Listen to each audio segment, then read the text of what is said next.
Okay, fried rice అయితే ready అయిపోయింది. మీకు నచ్చితే తప్పకుండా ట్రై చేయండి అండి. పిల్లల కోసం అయితే ఎగ్ రైస్ చేస్తున్నాను. ఎగ్ రైస్, ఫ్రైడ్ రైస్ ఏదో ఒకటి. దానికోసం క్యారెట్, పచ్చిమిర్చి, బీన్స్, కొంచెం లెమన్, అలాగే కొద్ది కరివేపాకు, కొత్తిమీర, స్ప్రింగ్ ఆనియన్స్ ఏది ఉంటే అది. లేదంటే సింపుల్గా ఎగ్ రైస్ అయినా చేసుకోవచ్చు, ఫ్రైడ్ రైస్ అయినా చేసుకోవచ్చు, అది మన ఇష్టం. మెయిన్గా ఎగ్స్ కావాలి, రైస్ కావాలి ఎగ్ ఫ్రైడ్ రైస్కి. ఇవైతే ఇంకా ఆప్షనల్ అనమాట. ఓన్లీ ఆనియన్, పచ్చిమిర్చి ఉన్నా చేసేసుకోవచ్చు. పిల్లలకి ఏం కర్రీ లేకపోతే నేను ఎగ్ రైస్ చేస్తాను అప్పుడప్పుడు. చాలా ఇష్టం అనమాట వాళ్ళకి. ఇందులో ఒక్కొక్కసారి కూరగాయలు వేస్తాను, ఒక్కొక్కసారి వేయను.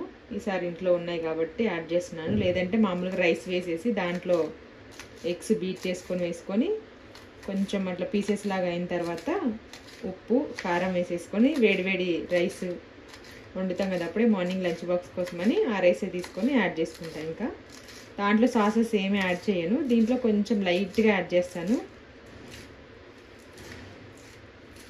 ఇవన్నీ మిర్చి కాదు, బీన్స్, మిర్చి,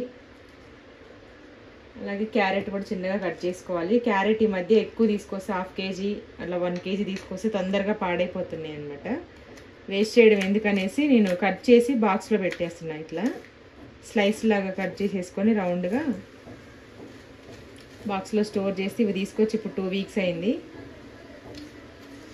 ఇవే యూజ్ చేస్తున్నాను. ఇంకా డైరెక్ట్ క్యారెట్ ఒక్కటి పాడైపోతే దాని పక్కన అన్నీ పాడైపోతూనే ఉన్నాయి, వాటర్ లాగా అయిపోతున్నాయి అనమాట.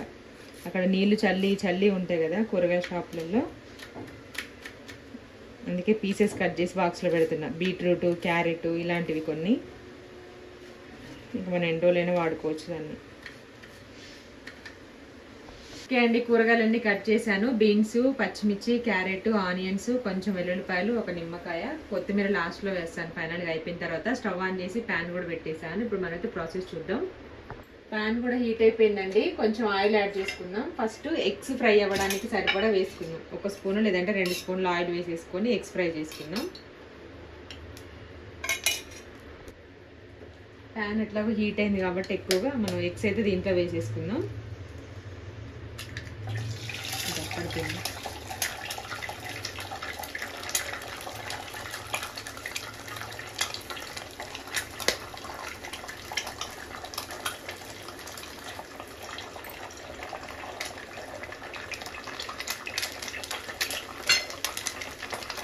ఇది మరీ అట్టులాగా అవ్వనీయకుండా కొంచెం ఒక 2 seconds అలా అయిన తర్వాత మిక్స్ చేసుకోవాలి. ఒకసారి మిక్స్ చేద్దాం.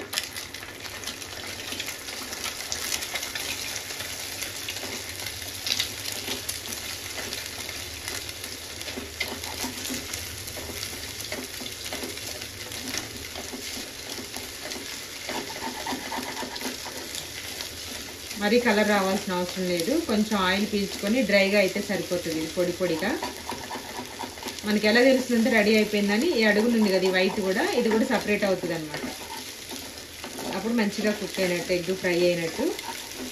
దీన్ని ఒక ప్లేట్లో తీసేసుకోవాలి. మీకు కావాలనుకుంటే కొంచెం సాల్ట్ వేసుకోవచ్చు. ఎగ్ మనకి చప్పగా ఉంటుందని డౌట్ వస్తే నేనైతే సరిపడ వేస్తాను రైస్లోనే, దాంతోపాటే సరిపోతుంది.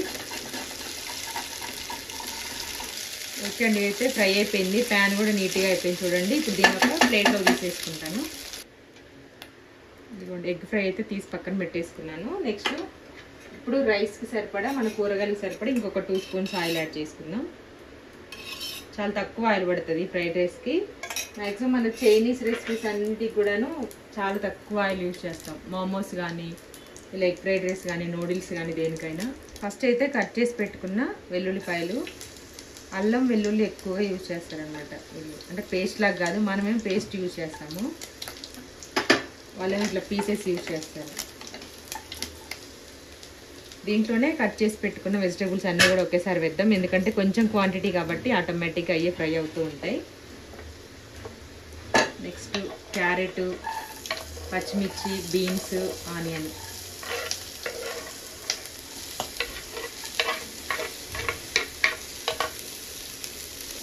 ఇప్పుడు ఒక్కసారి మిక్స్ చేసుకుందాం. ఇది ఒక 50% ఫ్రై అయితే సరిపోతుంది. సిమ్లో పెట్టుకొని ఒక 2-3 సార్లు ఇలా మధ్య మధ్యలో మిక్స్ చేసుకుంటూ ఫ్రై చేసుకోవాలి.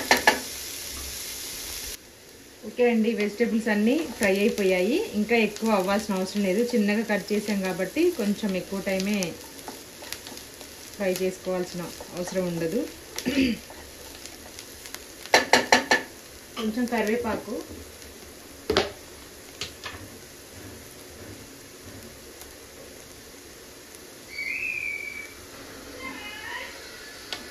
కూడా వేసుకొని 1 నిమిషం ఇలా మిక్స్ చేసుకొని మనం ఉడికించి పెట్టుకున్న రైస్ వేసుకోవాలి. వేడిదైనా పర్వాలేదు, చల్లారిందైనా పర్వాలేదు, లేదంటే మిగిలిపోయిన అన్నం కూడా బాగానే ఉంటుంది.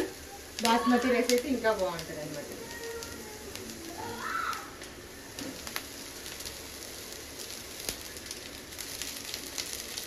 అండి, రైస్ వేసిన తర్వాత ఒకసారి మిక్స్ చేసుకుందాం.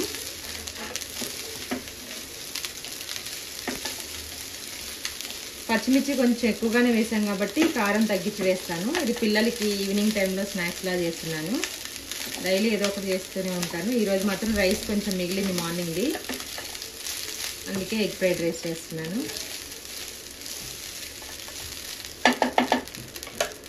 దీంట్లో మనం ముందుగా ఫ్రై చేసి పెట్టుకున్న ఎగ్,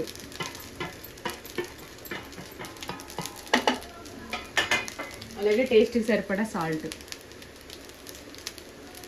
ఎగ్లో ఆల్రెడీ సాల్ట్ ఉంటుంది, చూసి యాడ్ చేసుకోవాలి. ఉప్పు కష్టం అవుతుంది. మనం వెనిగర్ వేస్తున్నాం, సోయా సాస్ కూడా వేస్తున్నాం కదా, అందులో కూడా సాల్ట్ ఉంటుంది.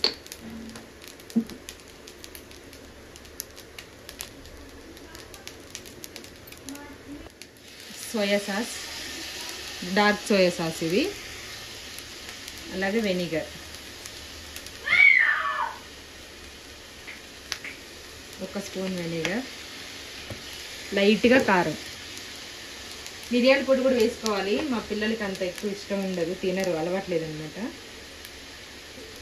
కాబట్టి నేను వేయట్లేదు. మీకు కావాలనుకుంటే యాడ్ చేసుకోవచ్చు. అలాగే కొంచెం నిమ్మరసం,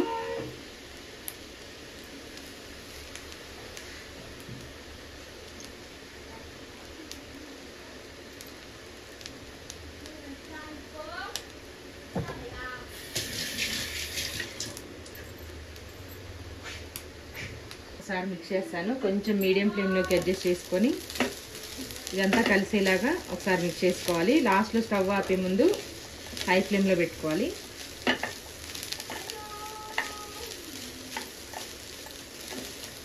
పెద్ద పెద్ద కడాయి స్పూన్లు ఉంటే ఫాస్ట్గా అవుతాయి టాస్ చేయడానికి.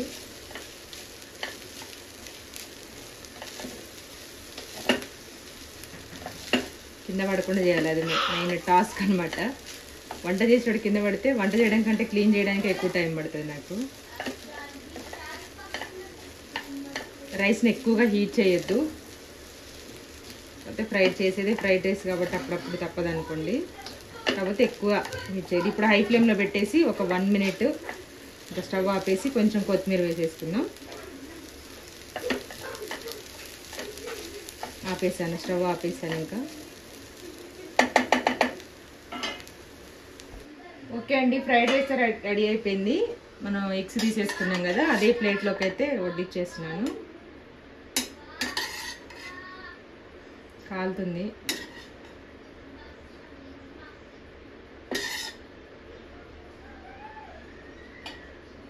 ఇంట్లోకి మనకి కట్ చేసుకున్న ఆనియన్స్,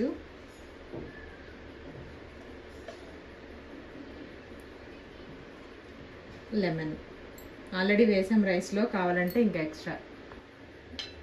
ఓకే, ఫ్రైడ్ రైస్ అయితే రెడీ అయిపోయింది. మీకు నచ్చితే తప్పకుండా ట్రై చేయండి. ఓకే అండి, ఫ్రైడ్ రైస్ అయితే రెడీ అయిపోయింది. మీకు నచ్చితే ట్రై చేయండి. ఎలా ఉందో కూడా తప్పకుండా కామెంట్ అయితే చేయండి. Thank you so much. ఇప్పుడు మా పిల్లలు టేస్ట్ చూసి ఎలా ఉందో చెప్తారు. చాలా ఫాస్ట్గా అయిపోయింది. ఈవెన్ బాబు కూడా పెట్టేశాను, రెడీ అయిపోయింది. ఇంకా తినేస్తారు వాళ్ళు.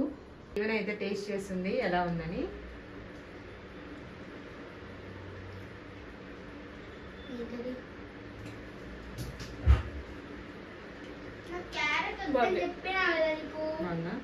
Thank you. చెప్పినా ఈవెన్ కటింగ్ చేయించుకున్నాడు. అది కూడా ఇట్లా. ఓకే.